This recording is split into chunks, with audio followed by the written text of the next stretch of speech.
Tentunya kita harapkan perekonomian kita segera pulih seiring penanganan pandemi COVID-19 karena kesehatan pulih, ekonomi bangkit.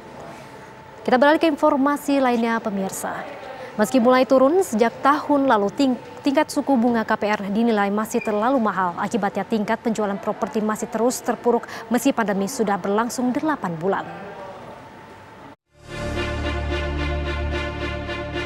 Di tengah anjloknya daya beli masyarakat saat pandemi, pemulihan sektor properti masih terhambat dengan tingginya tingkat suku bunga KPR atau kredit kepemilikan rumah.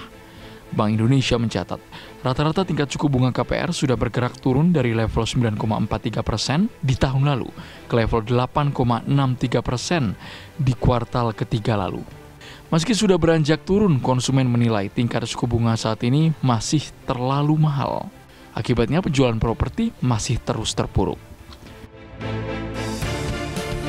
Selama kuartal ketiga, penjualan rumah di Indonesia masih tercatat minus 30% atau turun lebih dalam dibandingkan kuartal kedua yang tercatat turun di kisaran 25%. Turunnya penjualan rumah terutama terjadi pada rumah tipe besar dan tipe kecil, sementara rumah tipe menengah turun lebih kecil.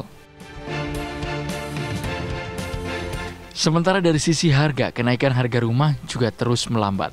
Indeks harga properti residensial atau IHPR pada kuartal ketiga hanya tumbuh 1,51% dan diperkirakan melambat kembali di triwulan keempat ini.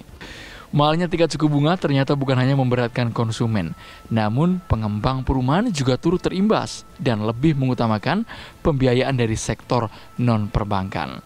Dari Jakarta, tim TV One mengabarkan.